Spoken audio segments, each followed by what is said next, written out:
Welcome back to my channel. నేను శ్రీదేవి. ఇక నిన్న జరిగిన బ్రహ్మముడి సీరియల్ గురించి అయితే అందరికీ తెలిసిన విషయమే కదా. మరి ఈ రోజు ఏం జరిగిందో తెలుసుకుందామా. ఇక సీరియల్లోకి వెళ్ళబోతే ముందు ఒక చిన్న లైక్ ఇవ్వండి ఫ్రెండ్స్.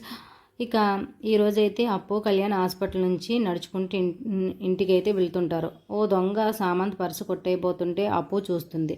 దొంగను పట్టుకోవడానికి ప్రయత్నిస్తుంది, కానీ అతడు పారిపోతాడు. అప్పుకి థ్యాంక్స్ చెప్తాడు సామంత్. అక్కడికి అనామిక ఎంట్రీ ఇస్తుంది. రోడ్డుపై పడిన మీరు ఇలా చైన్ స్నాకర్స్ పర్సులు దొంగలను పట్టుకొని పనులు చేస్తున్నారా అంటుంది అనామిక. ఇందుకోసం ఎంత డబ్బు ఛార్జ్ చేస్తున్నారు అంటుంది అనామిక. మాట్లాడుతుంది, ఇదేనా మీ ఆదాయం? కళ్యాణ్ ఊడిగం చేసినా పెద్దగా ఏం రావట్లేనట్టుగా ఉందని అంటుంది. ఊరుకుంటే చాలా ఎక్కువ మాట్లాడుతున్నామని కోపంగా అనామిక మీద కళ్యాణ్ అంటుంటాడు. నువ్వు జాలిపడే పరిస్థితుల్లో మేము లేమని కళ్యాణ్ కోపంగా బదిలిస్తాడు. అయితే తర్వాత సీన్ కట్ చేస్తే, మీరు కారు కొన్నారా, విల్లా కొన్నారా అని ఏమి అని వెటకారంగా అనామిక మాట్లాడుతుంది. అవన్నీ నువ్వు చూసే రోజులు త్వరలోనే వస్తుందని అప్పు బదులిస్తుంది. బుద్ధి తక్కువై ఇంట్లో నుంచి వెళ్ళిపోయానని వెళ్ళి మీ వాళ్ళ కాళ్ళ మీద పడతారా అంటూ అనామిక అంటుంది. అందరూ నీలా ఉంటారని అనుకోకని కళ్యాణ్ అంటుంటాడు. తప్పు చేసినందుకు ఇంట్లో నుంచి బయటకు గెంటేస్తే సామంత్ కాళ్ళు పట్టుకొని అతడి దగ్గరకు చేరావు, డబ్బు కోసం దిగజారిపోయావు.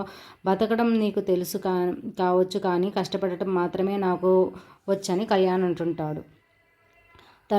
త్వరలోనే అప్పు పోలీస్ కాబోతుంది కళ్యాణ్ అంటుంటాడు. గుడ్ జోక్ అంటూ అనామిక నవ్వుతుంది. సొంత టాలెంట్ అప్పు ఎగ్జామ్స్ పాస్ అయ్యిందని కొద్ది రోజుల్లో అప్పును పోలీస్ యూనిఫామ్లో చూసి తరించమని అనామికతో అంటుంటాడు కళ్యాణ్. తాను పోలీస్ అయ్యాక నువ్వు ఏ తప్పు చేయకూడదని దేవుణ్ణి వేడుకో. తప్పు చేసి దొరికిపోయావంటే అప్పు సంగతి తెలుసు కదా, నాలా సాఫ్ట్ కాదని తుప్పు వదిలిస్తుందని అనామికకు వార్నింగ్ ఇస్తాడు కళ్యాణ్. ఈ మాటలో నాటకాలు తొందరగా మానేయమని అనామికకు కోపంగా చెప్పి అప్పుని తీసుకుని వెళ్ళిపోతాడు అక్కడి నుంచి కళ్యాణ్. అప్పు పోలీస్ అవుతుందని తెలిసి అనామిక కంగారు పడుతుంది. రాజ్ కావ్యాల గురించి ఆలోచిస్తూ వీళ్ళ గురించి పూర్తిగా మర్చిపోయానని అనామిక అంటుంది.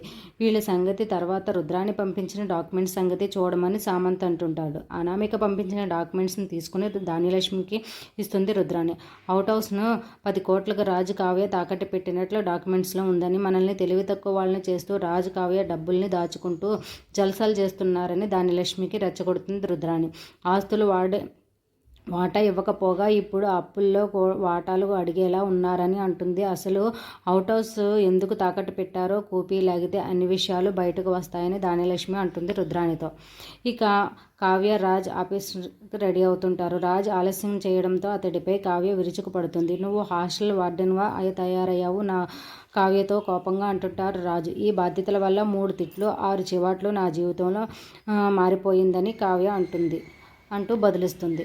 సో ఇంకా ఈరోజు అయితే ఇలా జరిగిందండి సీరియల్. వ్లాగ్ నచ్చితే వీడియోకి లైక్ చేయండి ఫ్రెండ్స్. మరో మంచి ఎపిసోడ్తో మళ్ళీ మేము ముందుకు వచ్చేస్తాను. ఈరోజు నా మార్నింగ్ రొటీన్ వ్లాగ్ అయితే చూసారు కదా. ఇంటి ముందు అయితే బయట ముగ్గు అయితే పెట్టేసుకున్నాను. ఆ తర్వాత నేను ఇంట్లోకి వచ్చేసి కిచెన్లోకి వచ్చేసి వంట అయితే చేసేసి పిల్లలకి లంచ్ బాక్స్ అయితే పెట్టాను. వంట అంతా అయిన తర్వాత నాకు షింకు నుండి ఇలా గిన్నెలు అయితే ఉన్నాయి, ఇవైతే క్లీన్ చేయాలి.